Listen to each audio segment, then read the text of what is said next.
Saya peringatkan kepada semua anak, hati-hati.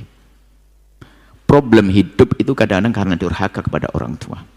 Problem masalah. Hati-hati orang dengan orang tua. Jangan main-main dengan orang tua. Permasalahan hidup ini karena kita kurang ajar sama orang tua. Nyungsep rezeki. Stres. Suami suka nempeleng. Istri tolak pinggang. Duit gak cukup-cukup. Punya istri jago kredit, semuanya bisa saja karena durhaka kita kepada orang tua. Stres, depresi, termasuk diantaranya adalah junun, gila. Kalau biasa durhaka pada orang tua diuji dengan penyakit gila. Mungkin bahasa sekarang halus ya, depresi, segala macam, bisa saja ke sana. Makanya hendaknya kalau kita punya masalah, koreksi urusan kita dengan orang tua kita, hati-hati. Jangan bikin masalah dengan orang tua. Jangan bikin masalah sama sekali dengan orang tua. Apalagi nyakiti orang tua, dan naudzubillah, dia daftar celaka. Kalau orang tua sudah dicap daftar celaka. Makanya kalau dengan orang tua, biarpun orang tua mungkin marah dengan kita, mungkul, kita menghindar saja, tapi jangan berubah. Cuman ujiannya berat. Kadang orang tua yang baik kita masih kurang ajar sama orang tua. Nasib buruk tuh anak. Ini bagi anak, kami ingatkan sama anak. Kadang ini bukan saja anak gede, sudah punya istri, kadang-kadang sama orang tua kurang ajarnya, nggak bisa ditolong orang begitu. Makanya hei calon pengantin, kalau calon istrimu itu ternyata durhaka sama orang tua, batalin saja. Jangan Anda masuk rumahmu orang durhaka pada orang tua. Dulu sahabat Nabi itu paling menghindar berkawan dengan orang yang durhaka pada orang tua. Karena apa? Takut ada azab diturunkan pada dia, kita dapat. Wassaynal insana biwalidayhi ihsana. Kami wasiatkan, pesankan pada manusia, pada anak-anak untuk berbuat baik pada orang tuanya. Lihat Bu ya, awas ya, saya punya keyakinan Ibu masih punya orang tua. Awas, punya orang tua itu dalam Quran dan hadis jangan dipahami, maaf, kalau meninggal berarti saya udah nggak ada. Tidak, nggak ada mantan orang tua. Jadi walaupun orang tua Anda telah meninggal dunia, tetap kata Quran mesti berbakti, berbuat baik, minimal mendoakan. Sudah saat hidup nggak bisa berbakti, masa saat meninggal nggak bisa berdoa juga? Awas, hati-hati ya. Makanya ketika seorang anak ingin berbakti pada orang tuanya, kalimat Qurannya bukan khair, bukan ma'ruf, tapi ihsan.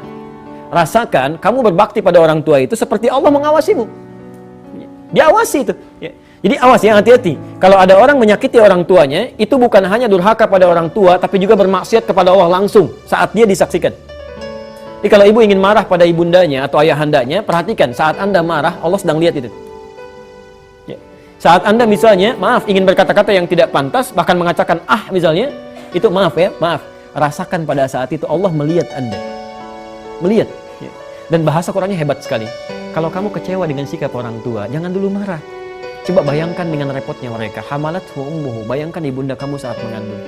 Sulitnya luar biasa, miring kanan, miring kiri. Masya Allah, disayang luar biasa. Sampai lahirnya, dirawat-rawat, diajak ke pesta, menahan malu gitu kan. Ya kamu diajak mecahin kaca, yang namun malu orang tuanya, biasa saja. Masa setelah dewasa tidak diabaikan begitu saja? Ya. Orang tuanya dewasa, Masya Allah, dalam keadaan lemahnya. Mama di rumah aja ya, takut nanti ada sesuatu, saya pergi dulu. Anak-anak diajak-ajak, ibunda nggak malu. Masa setelah Anda jadi orang dewasa malu dengan orang tuanya? Ya. Saat Anda terbaring di rumah sakit, berjuang dengan kematian, itu orang tuanya sampai berkata pada dokter, ya Allah, dokter tolong ambil saya saja, jangan orang tua saya, jangan anak saya. Ya Allah, tolong. Kalau bisa saya jangan anak saya. Ini Masya Allah, orang tua 80 tahun di rumah sakit, Anda masih ada dalam keadaan sakitnya, bisa nggak berkata begitu? Ada anak remaja, hafal Quran, Senin Kamis dia puasa, tiap malam dia tahajud, malam Jumat dia itikaf di masjid, kemudian membersihkan masjid, ikut ngajar ngaji di masjid, tapi durhaka kepada kedua orang tuanya. Bapaknya dia hianati, ibunya dia keluarkan air matanya. Kata Nabi, demi Allah, jangankan masuk surga, baunya surga diharamkan bagimu. Sekarang di akhir zaman, berapa banyak anak-anak yang durhaka dengan orang tuanya. Padahal dia hadir majlis, hadir haul demi haul, umrah demi umrah dia berangkat, haji demi haji dia mampu untuk berangkat, tapi orang tuanya dia telantarkan. Wallah, seberapapun ibadah yang kau lakukan tidak akan pernah mampu menyampaikanmu ke dalam surga kalau engkau menyakiti hati orang tuamu. Orang tua jangan sampai disakiti hatinya, jangan sampai dikecewakan hatinya dan perasaannya. Setiap manusia hidup di dunia ini, apabila dia memprioritaskan kebahagiaan orang tuanya, maka kebahagiaan hidupnya akan diprioritaskan oleh Allah. Dan setiap orang yang mentelantarkan orang tuanya di dunia ini, maka hidupnya pun akan ditelantarkan oleh Allah, dan dia tidak akan pernah mampu mencicipi kebahagiaan hidup di dunia ini. Sehebat apapun seorang anak biar kata pinter banget, titelnya tinggi, jabatannya tinggi, tuh anak punya titel doktor, profesor, SHM, MBA, sekolah S1, S2, S3, S-nya banyak banget bang. Makanya kebanyakan S banyak beku jadinya. Anak biar kata disebut al-mukarram banget nih, disebut kiai, ceramah kemana-mana pakai dijemput, diarak pakai marawis, pakai hadroh, tangannya dicium bolak-balik sama jamaah, udang-udangnya kayak ban Vespa, sorbannya nyengser, pergi haji tiap tahun mondar-mandir ke Mekah, umroh dia saban bulan berangkat, sedekahnya paling banyak tuh Ustad. Biar kata disebut al-mukarram banget, satu, dia durhaka dengan kedua orang tuanya, segala amal ibadahnya di hadapan Allah ditolak mentah-mentah. Kita ini bekti sama orang tua misalnya, itu ya karena ajaran. Suwargamu itu karek wong tuamu, nak wong tuamu ridho Allah ridho, nak ora ridho Allah ora ridho. Ridho wa fi ridhol walidain wa sakhatu wa sukhtu wa fi sakhatil. Sehingga ketika ada orang tua yang agak brengsek gitu, anak-anak tetap hormat.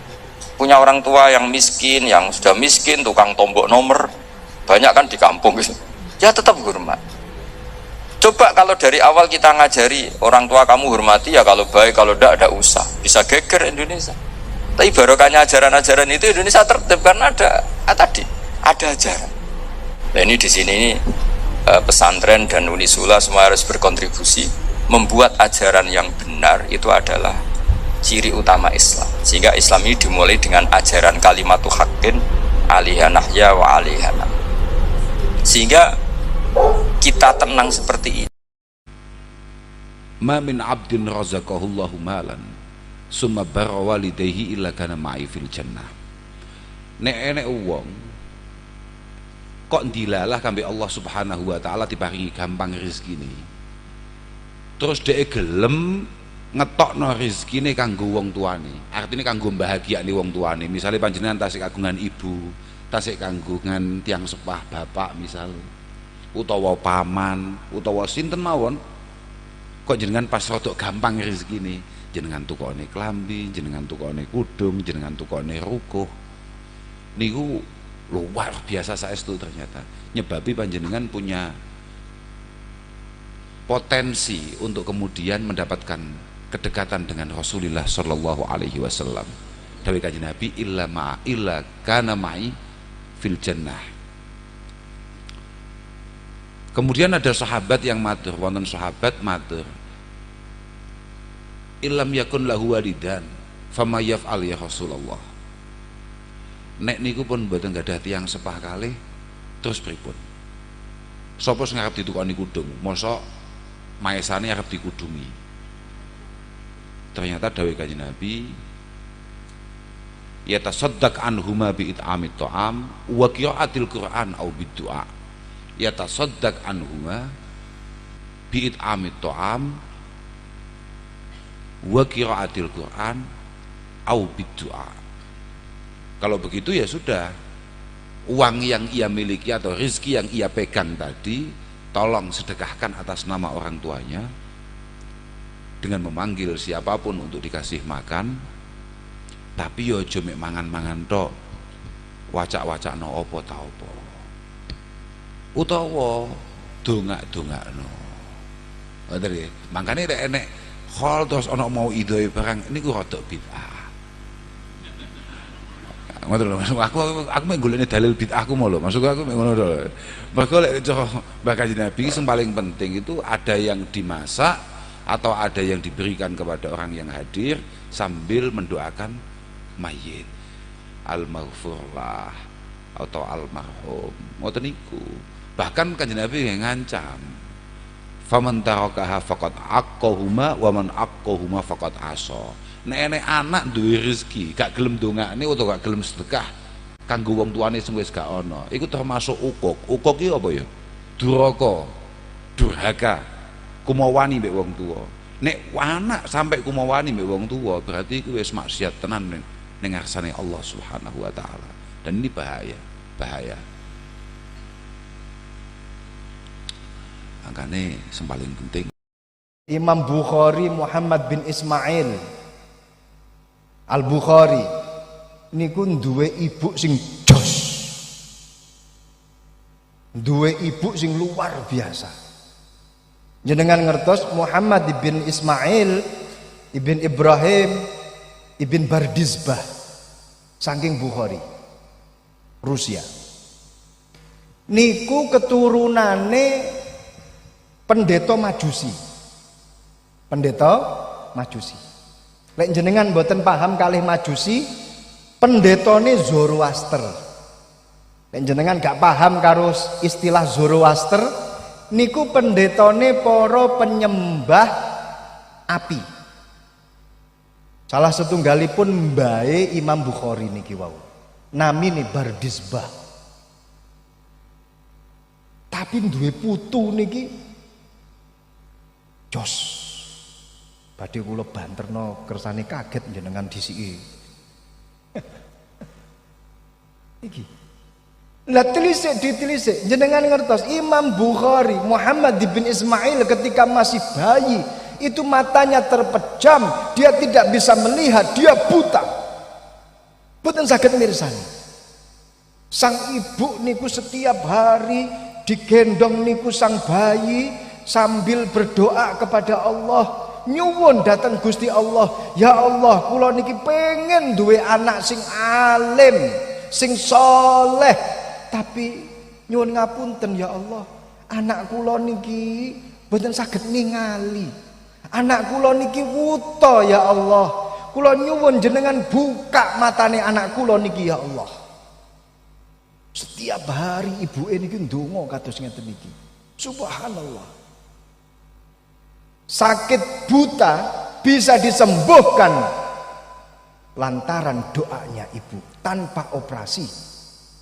Niki lho hebatnya ibu. Mila Bu, panjenengan sampun ndongakno anak napa dereng dalu niki Bu? Sampun napa dereng? Imam Ahmad ibn Hambal.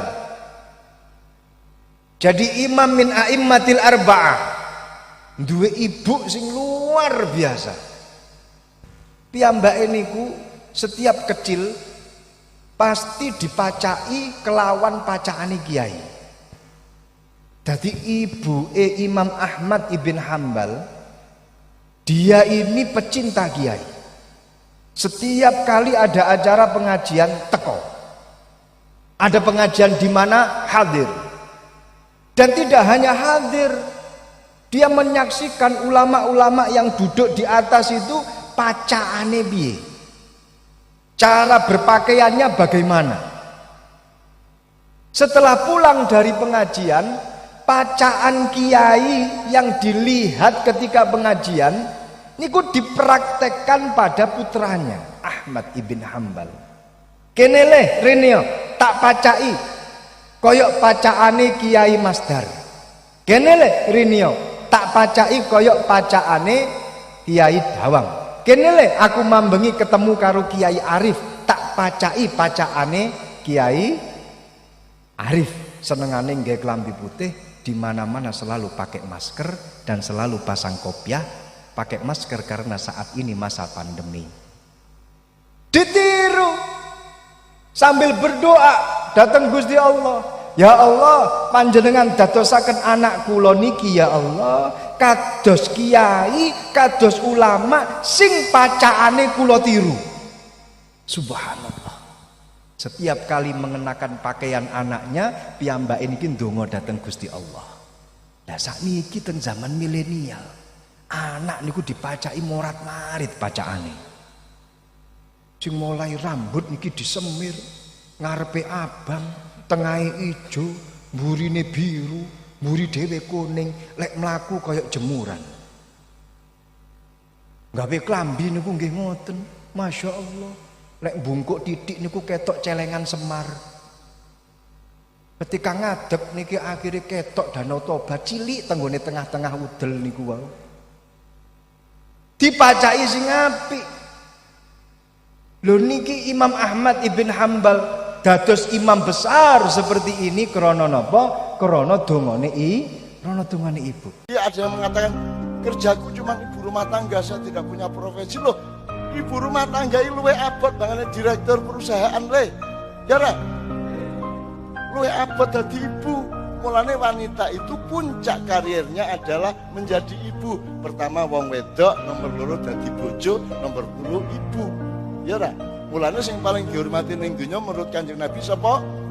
Bu, nomor loro, nomor telu lagi bapak. Kan begitu. Kalau di kampus, di sekolahan, sapa sing iso dirungokke, sing entuk karungokke wong sing ahli. Nek ngomong ekonomi kudu sarjana ekonomi ngono ta?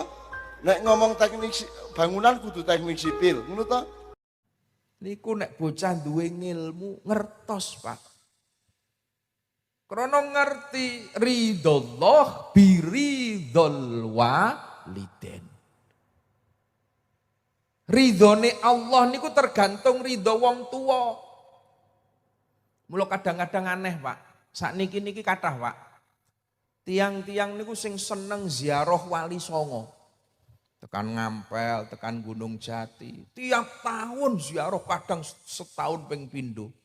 Tapi kuburane wong tuane ra tau ditileki, Pak. Wonten mboten ngoten niku, Pak? Sing seneng ziarah Wali Songo ning kuburane wong tuane ra tau ditileki. Kula mbayangno, Pak.